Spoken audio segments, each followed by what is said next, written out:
रहमानुर्रहीम। आज का जो हमारा लेक्चर है वो है charging and discharging of a capacitor. इससे पहले हम कैपेसिटर के बारे में पढ़ चुके हैं, कैपेसिटर क्या है, और उसके बाद capacitance of A parallel plate capacitor क्या होती है, और लास्ट टाइम जो डिस्कस किया था वो था energy stored in a capacitor. जब चार्ज स्टोर होता है तो बेसिकली एनर्जी स्टोर होती है। अभी हम डिस्कस करेंगे कि कैपेसिटर की चार्जिंग कैसी होती है और डिस्चार्जिंग कैसी होती है। तो सबसे पहले आरसी सर्किट क्या होता है।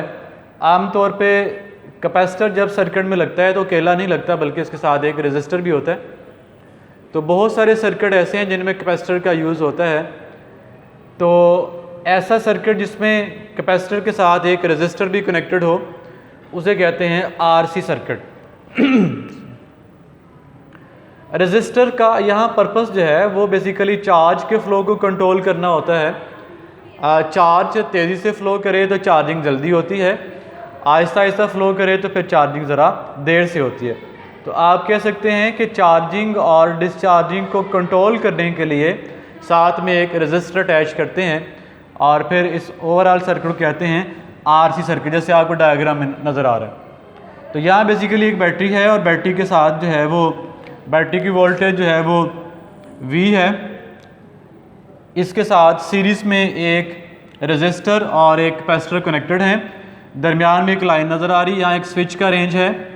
और स्विच को देखें तो अगर SA से कनेक्टेड है तो फिर बैटरी जो है R और C से यानी रेजिस्टर और कैपेसिटर से कनेक्टेड है, जबकि दरमियान वाली लाइन जो है ये अभी चूँकि कहीं कनेक्टेड नहीं है, इसमें करंट फ़्लो नहीं करेगा। अभी करंट जो है सिर्फ यहाँ से ऐसे फ़्लो करेगा बाहर से, दरमियान वाली लाइन में करंट फ़्लो नहीं करेगा क्योंकि वो कनेक्टेड नहीं है, उसका पाथ क्लोज नहीं है। जब चार्ज ऐसे फ़्लो करेगा तो फिर कैपेसिटर की चार्जिंग शुरू होगी, और चार्जिंग जो है कैपेसिटर की सडन नहीं होती, थोड़ा टाइम लगता है।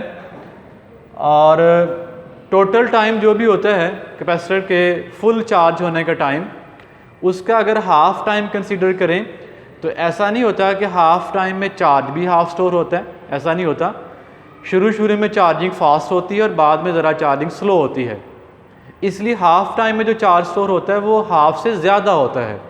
मसलन टोटल 10 सेकंड लगते हैं तो 5 सेकंड में हाफ़ चार्ज स्टोर नहीं होगा, हाफ़ से ज़्यादा होगा। सपोज़ कर लें 10 सेकंड में जो चार्ज स्टोर हुआ 100 कूलम था फॉर एग्ज़ाम्पल, तो ऐसा नहीं होगा कि 5 सेकंड में जो है 50 कूलम होगा, बल्कि 50 से ज़्यादा होगा, वो तकरीबन 63 कूलम स्टोर होता है। तो अब कैपेसिटर की जो चार्जिंग और डिस्चार्जिंग का टाइम कंसीडर करते हैं वो टोटल टाइम कंसीडर नहीं करते, बल्कि एक एवरेज टाइम कंसीडर करते हैं। उस टाइम को कहते हैं टाइम कांस्टेंट। तो टाइम कांस्टेंट को हम यूँ डिफ़ाइन करेंगे कि वो टाइम जिस टाइम के दौरान कोई कैपेसिटर जो है मैक्सिमम चार्ज का 0.63 टाइम चार्ज स्टोर कर लेता है, वो टाइम कहलाता है टाइम कांस्टेंट। यानी टोटल जो भी चार्ज है उसे उस टोटल चार्ज जो मैक्सिमम कैपेसिटर पे स्टोर हो सकता है उसे इक्विलिब्रियम चार्ज कहते हैं।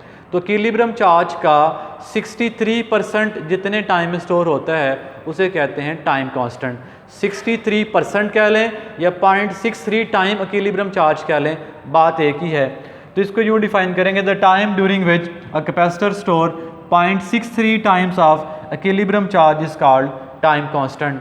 और मैथमेटिकली इसका फार्मूला है T = RC, यानी टाइम कांस्टेंट जो है इसकी डिपेंडेंस रेजिस्टेंस पे है और कैपेसिटेंस पे है, और फार्मूला दोनों के प्रोडक्ट के इक्वल है। इससे आपको पता चलता है कि जो चार्जिंग और डिस्चार्जिंग का टाइम है उसको रेजिस्टर ने भी कंट्रोल करना होता है। रेजिस्टर की वैल्यू बढ़ा के आप टाइम कांस्टेंट बढ़ा सकते हैं, चार्जिंग देर से होगी। रेजिस्टर की वैल्यू कम करके चार्जिंग का टाइम आप कम कर सकते हैं। अभी हम देखते हैं ग्राफिकली चार्जिंग जो है जब होती है तो फिर चार्ज और टाइम के दरमियान ग्राफ किस तरह का बनता है। ग्राफ फॉर चार्जिंग, इसमें देखें एक्स एक्सिस के लॉन्ग टाइम है और वाई एक्सिस के लॉन्ग चार्ज है Q। ये जो ग्राफ आपको नज़र आ रहा है, दो ग्राफ हैं बेसिकली। एक वो ग्राफ है जिसमें RC की वैल्यू कम है और दूसरा वो ग्राफ है जिसमें RC की वैल्यू जो है वो लार्ज है। अब ग्राफ की जो लाइन है वो स्ट्रेट नहीं है, ये बेसिकली एक्सपोनेंशियल ग्राफ हैं। जैसे e⁻x का ग्राफ होता है तो ये ग्राफ जो है कर्व फॉर्म में है और ग्राफ का जो बिहेवियर ये शो कर रहा है कि शुरू में टाइम के साथ चार्जिंग ज़रा फास्ट हो रही है, चार्ज की वैल्यू तेज़ से बढ़ती जा रही है, और फिर आखिर में आके चार्जिंग जो है स्लो हो गई है, और फिर एक स्टेज आती है कि चार्ज है वो मैक्सिमम स्टोर हो गया है। उसके बाद टाइम बढ़ता जा रहा है लेकिन चार्ज की क्वांटिटी इंक्रीज़ नहीं कर रही। ये जो मैक्सिमम चार्ज है इसे कहते हैं इक्विलिब्रियम चार्ज। ये मैक्सिमम वैल्यू चार्ज की, इससे ज़्यादा चार्ज कैपेसिटर पे स्टोर नहीं हो सकता। अब अगर यहाँ क्यू नॉट है तो उसका जो 0.63 टाइम होगा वो थोड़ा सा इसके नीचे होगा।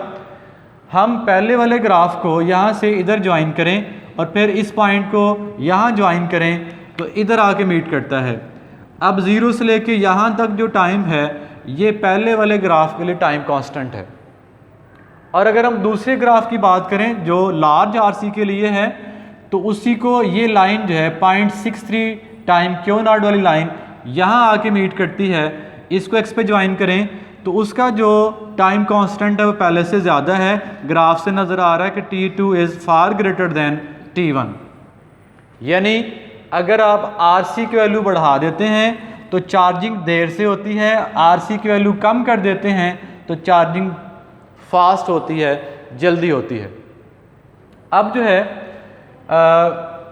हम ये डिस्कस करेंगे कि जब कैपेसिटर फुल चार्ज हो जाता है तो उसके बाद उसका जो डिस्चार्जिंग बिहेवियर है वो किस तरह से होता है। तो उसके लिए डिस्कस करते हैं डिस्चार्जिंग ऑफ अ कैपेसिटर। वही सर्किट जो पहले डिस्कस किया था, R और C सीरीज़ में कनेक्टेड हैं, यहाँ बैटरी लगी हुई है। अब आपने क्या करना है, स्विच को पॉइंट B से कनेक्ट करना है। जब आप स्विच को पॉइंट B से कनेक्ट करेंगे तो अब ये बैटरी जो है डिस्कनेक्ट हो जाएगी। जब बैटरी डिस्कनेक्ट होगी तो इट मीन कि अब चार्जिंग नहीं होगी, अब डिस्चार्जिंग होगी। जब तक बैटरी कनेक्टेड हो तब तक जो है डिस्चार्जिंग पॉसिबल नहीं है, तब चार्जिंग पॉसिबल होगी, डिस्चार्जिंग पॉसिबल नहीं होगी। तो बहरहाल जब बैटरी उतारेंगे तो फिर डेफिनेटली जो है जो चार्ज पॉजिटिव प्लेट पे पॉजिटिव चार्ज था वो यहाँ से वापस आके नेगेटिव प्लेट पे जाएगा और एक एक पॉजिटिव चार्ज एक एक नेगेटिव चार्ज को न्यूट्रल करता जाएगा। जब तक ये सारा पॉजिटिव चार्ज सारे नेगेटिव चार्ज को न्यूट्रल नहीं कर देता तब तक जो है डिस्चार्जिंग कंटिन्यू रहेगी। और जब तक डिस्चार्जिंग कंप्लीट नहीं होगी, सर्किट में आपने जो भी चीज़ कनेक्ट होगी जैसे आपने बल्ब कनेक्ट किया हुआ है या कोई और डिवाइस है वो चीज़ ऑन होगी।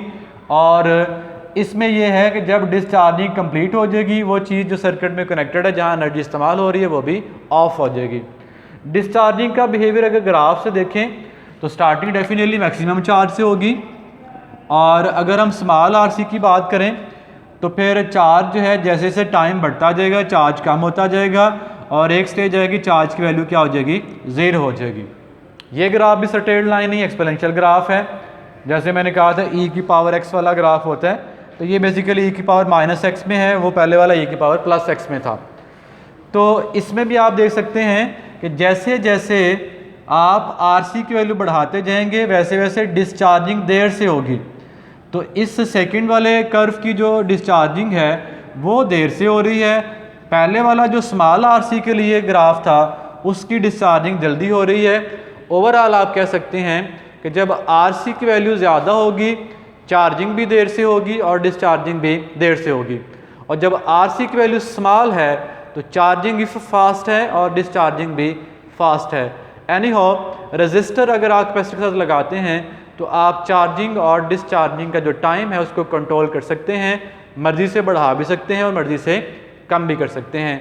ये था स्टूडेंट्स चार्जिंग और डिस्चार्जिंग के बारे में, ये चैप्टर का आखिरी आर्टिकल था। नेक्स्ट टाइम इंशाअल्लाह अज़ीज़ जो है चैप्टर नंबर 13 का हम आगाज़ करेंगे। एक्सरसाइज वगैरह हम बाद में करेंगे, फ़िलहाल जो थ्योरेटिकल आर्टिकल है वो डिस्कस करेंगे। अल्लाह हाफिज़।